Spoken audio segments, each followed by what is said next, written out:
Lysandra's Poem by Budge Wilson. When I was a child, my family lived beside the sea, but not precisely so. Not right on the edge of the Atlantic Ocean, with the horizon sliding away flat all the way to Spain. No, we lived in a little harbor town in Nova Scotia, a full mile from any point of land where you could view the open sea.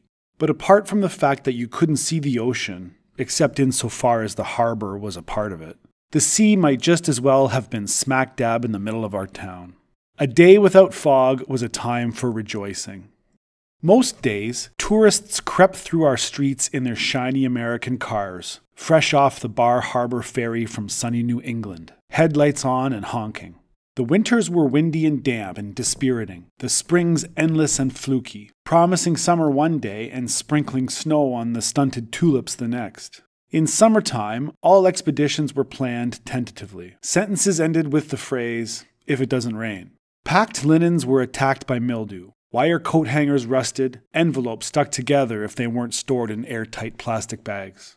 The fact is that we can't cope with too much fine weather in Nova Scotia. We're chicken-hearted about the heat, and are beaten down by it, plowed right under. And a brisk sunny day, a perfect day, undoes us. People with indoor jobs are irritable, tense. Spirit and body are in active resistance to any activity that takes place inside a building. Those who are free to go outside, housewives, the unemployed, mothers trailing children, people on vacation, spill out of their houses onto the water, the beaches, the parks, or their own backyards. On such a day, not all those smiling people strolling along our main streets are tourists. Most of them are native Nova Scotians, agape at a miracle. People call in sick, sleep through the alarm, quit jobs. If there are 6 or 7 of these days in a row, the whole economy is at peril. Editors miss deadlines, back orders are ignored, laundry accumulates, cupboards are bare. The sighting of a fog bank or the first rainy day is almost a relief. One way or another, a climate like this is bound to rub off on people. One person may become surly and fixed, gray and dank of spirit, long-lived and persistent and a trial to his family.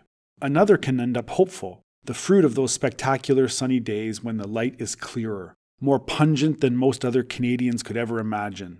If one dwells on, and in those days, an optimist is bred, living for and believing in the arrival of such rare and golden times.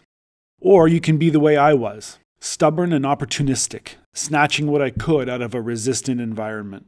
Or like Lysandra Poem, at first tentative and careful, and then with no softness in her, bitter and barbed, with a heart as hard and as cutting as diamonds.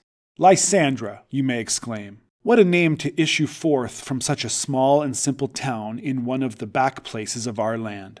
No town is simple, let me say, but that does not explain Lysandra's name. Nova Scotians, especially those in coastal areas, have a way of leafing through literature, by which I mean anything from old school texts to the Bible and the obituary columns, to find names for their babies. The Cochrans fished around in heaven knows what sources and pulled up Lysandra. Rumor had it that Mr. Cochran, addicted to libraries in any case, spent the day his wife was in labor in the reference library in Halifax, looking for names. He was a smart man, a sky-high scholarship student in his day. His Dalhousie bursary had covered tuition only, and he had lacked sufficient cash to puff out the sum enough to accept it. He was one of those ones who are gray and dank of spirit. His ambition had been snuffed out before it had had a chance to warm up, and he lived his whole adult life as a minor clerk in a law office, watching other people cash in on the benefits of a university education. He drank a large percentage of his earnings, snapped at his pale wife, once a beauty according to my mother, but my imagination failed to grasp such an improbability, and sired 4 thin children. Lysandra was my best friend. She was as dark as her mother was fair, a skinny kid, all angles and elbows and bony knees. Her skin was smooth and sallow, her hair long and limp. She was tall for her age when we were kids, and shy. She looked at strangers, and at teachers and fathers, out of enormous black eyes, head bent forward and down. She walked with an awkward, jerky gait, as though she were not at home on her own legs, and as she passed by, the other kids would whisper, "Pigeon-toed Cochrane." But when we were alone together, Lysandra was full of amazing thoughts, large ambitions, bizarre projects. Without being instructed, she thought in metaphors, and her speech was full of exotic images and odd rhythms. She invented a whole mini-language so that she and I could talk to one another without being understood by others. She intended to be a writer, an author, she said, famous and rich, and this thought permeated most of her other plans and inventions. Like her father, she haunted the library, but equipped with a hope he had long ago relinquished. She read all the good poets before she was 12, and a lot of the bad ones too. She was gobbling up Shakespeare while I was stretched out on the floor on my stomach with crime comics. It was to her books that she retreated when her father went on his rampages, escaping his noise in the sight of her frowsy mother's stricken face, losing herself in whatever volume she had in her room, finding her place at a neatly inserted bookmark. If I were in the house at the time, we would race upstairs at the first hint of conflict, and I would watch this withdrawal. She wouldn't say a word to me, but would just sit up straight on a little yellow chair she had, her book held close to her face, not moving except to turn the pages. I both hated and relished these occasions. We didn't have high drama like this in my house, and I listened, breath held, to Mr. Cochrane's fierce catalogue of oaths. Words to make me shudder, all the while I was straining to keep from missing any of them. I was single-mindedly troubled by the sounds that came from Mrs. Cochrane, but this was part of the performance and had to be endured if I were to benefit from the rest of it. Besides, there was no escape for me. I could hardly march downstairs and walk through that battlefield and out the back door. I sat on the bed hunched under an afghan while Lysandra read on, her lips in a thin, tight smile. In March of the year when we were in grade 7, the principal announced a poetry contest. He told us about it during Monday morning assembly, just before the national anthem. The entries to the contest would be due on May 27th. There would be 3 judges, headed by Miss Alexander, the vice principal. The other 2 would be Mr. Nicol, the town mayor, and Mr. Rubin, the editor of the local newspaper, the South Shore Standard. Thus were prestige, professionalism, and masculinity added to the team of judges. I was standing beside Lysandra in assembly when the competition was announced. Her bent head shot up, and she stared into space with eyes so wide open that they almost frightened me. Then she looked at me with, oh, such a gaze of wonder, such a look of peace and triumph. When she walked out of the auditorium, her step was smooth and sure, her shoulders high. No one whispered pigeon-toed Cochrane as she passed. No one would have considered mocking such a display of calm self-confidence. Not everyone entered the poetry contest, but our English teachers urged us to write something for it, and many of us did. However, Lysandra was the only one to devote her entire life to it, filling a whole shoebox with poetry long before May 27th. You could see her scribbling in her loose leaf at recess time on the school swing set, or high on the jungle gym after the little kids had gone home from school in the afternoon. On Saturdays, she would do her writing out on the granite bluff overlooking the harbor, or seated at the lunch counter at the Seaway restaurant, making her Coke last for an hour and 45 minutes. I played with other kids during this period, because Lysandra was of no use at all to me. The poem I entered in the contest was about a shipwreck, and it had 18 stanzas. The rhythm went jigga jigga jigga jig, and there was rhyme at the ends of lines 1, 2, and again at 3 and 4. Like slope, dope, eat, feet. It wasn't a forced kind of rhythm or anything. The beat went along effortlessly without any little words tacked on to make the right number of feet. I wrote it in March, during the week after the contest was announced, so that I would have the ordeal over and done with. It was a little like getting your Christmas shopping done all in one day on the 1st of November. That spring was one that most Nova Scotians will always remember. The snows melted by the end of March, and April came sailing in with sunshine and a kind of sheltering softness that was foreign to all of us. We were playing softball and kicked the can 1 month ahead of time, and by mid-May people were ignoring all warnings and planting their gardens in the warm, moist earth. Even Mr. Cochrane looked cheerful as he walked to and from the law office, and Lysandra floated around town, notebook held close to her chest, looking as though she were in touch with a vision, and I suppose she was. On one of the rare occasions when she had time for me, she told me that her poem was already 22 pages long. I asked what it was about, and she said, "Life." "Oh," I replied. She wouldn't let me read it, but one afternoon I looked at the manuscript upside down when she spread the pages out on the bed so that I might admire its magnitude.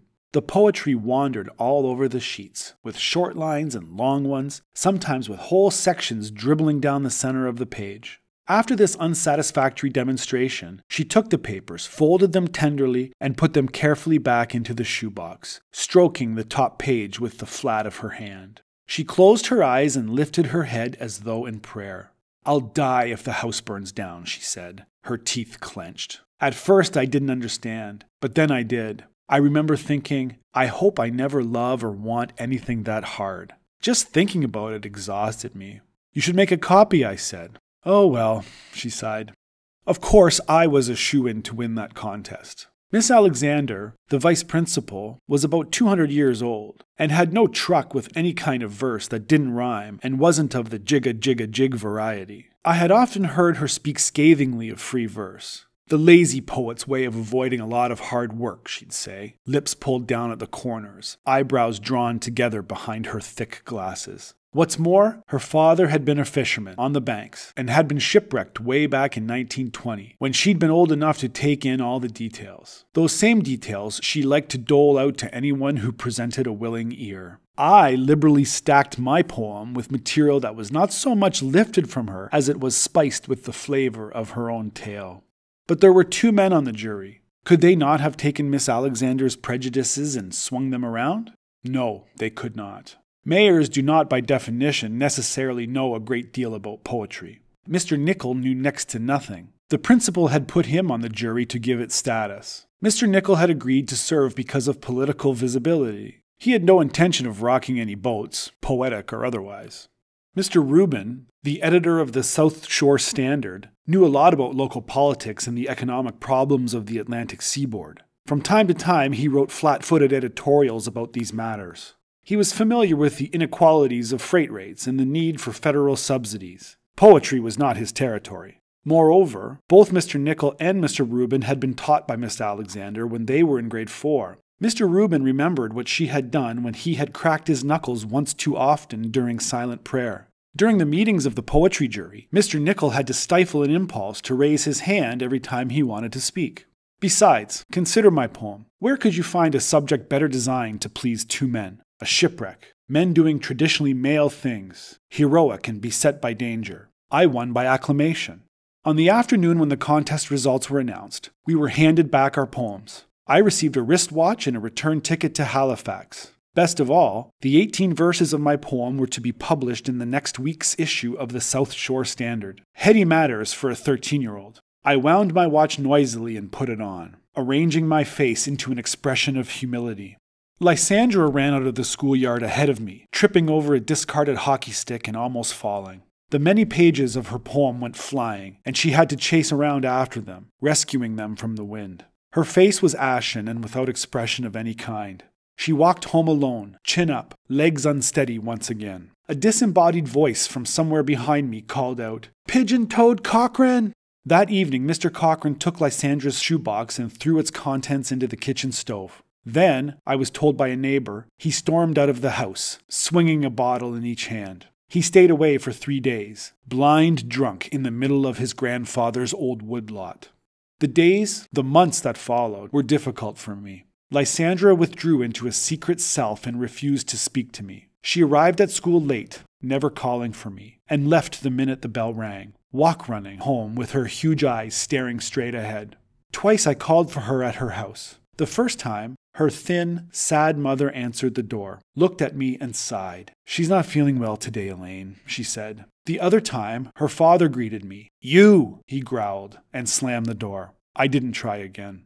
The long summer vacation passed, and I found other friends. Sometimes I would see Lysandra off in the distance, walking alone on the beach or sitting on Rocky Point hugging her knees, eyes fixed on the water, but never writing.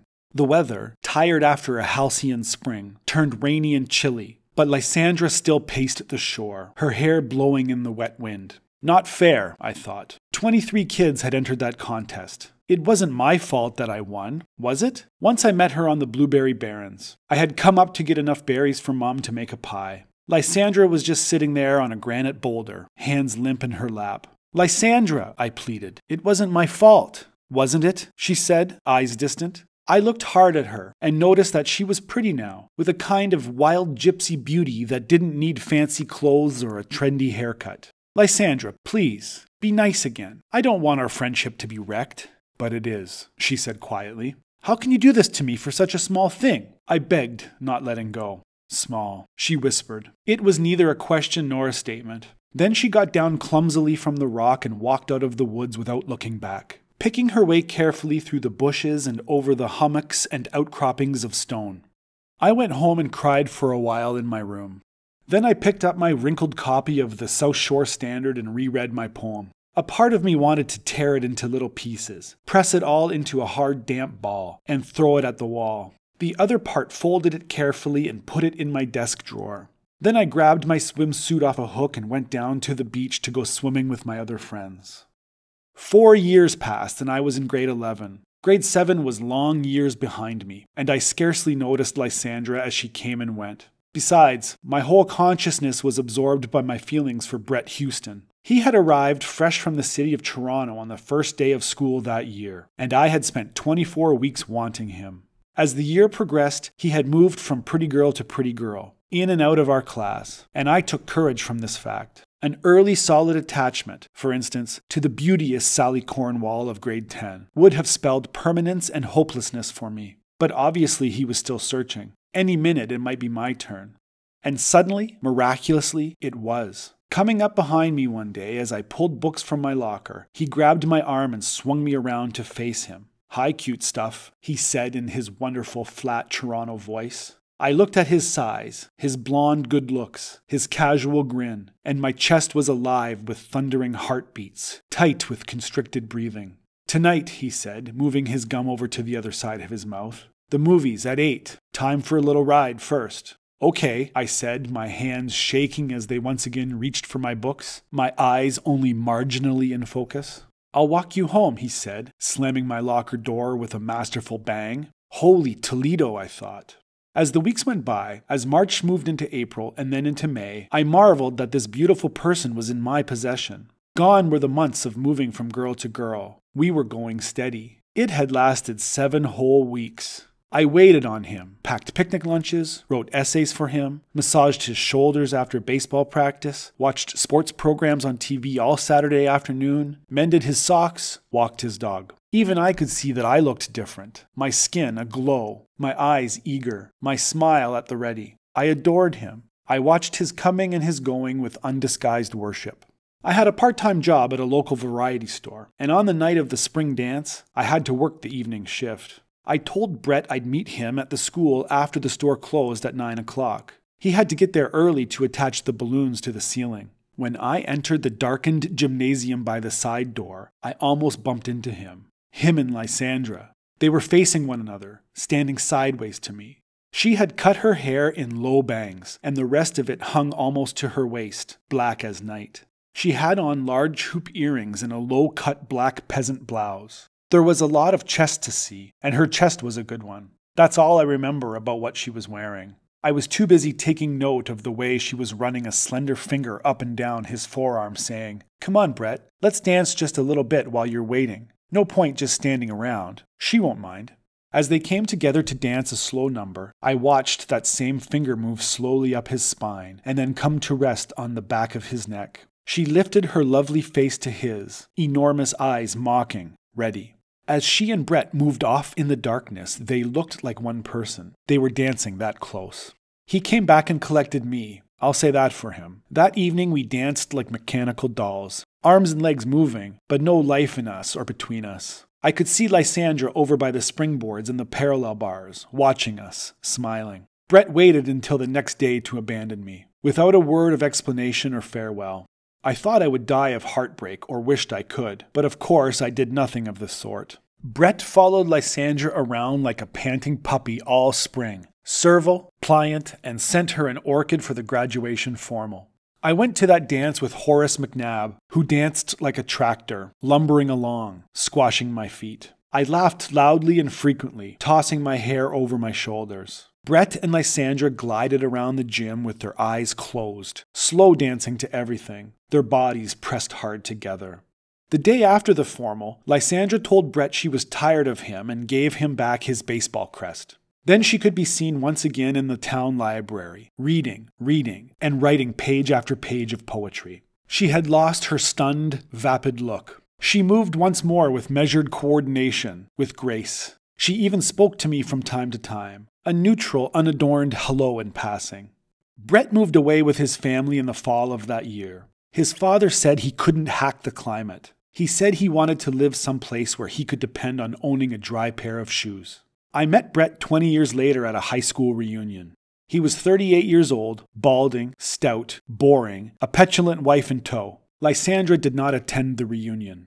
By now, I've read a lot of Lysandra's poetry. It appears in academic journals and in the better popular magazines. She has published 7 volumes and has won 2 national awards. She often turns up on the literary pages of newspapers, and I'm as likely to see her name in the Globe and Mail as in the Halifax Mail Star. The CBC loves to interview her. I don't understand many of her poems. They seem to be speaking a language that I never learned, and are plugged into a source of power that is a puzzle to me. But I can tell you this. Her poetry contains such bitterness that the mind reels as it reads, dizzy from such savage images, such black revelations. The words claw out from the pages like so many birds of prey, and all of them seem to be moving in my direction.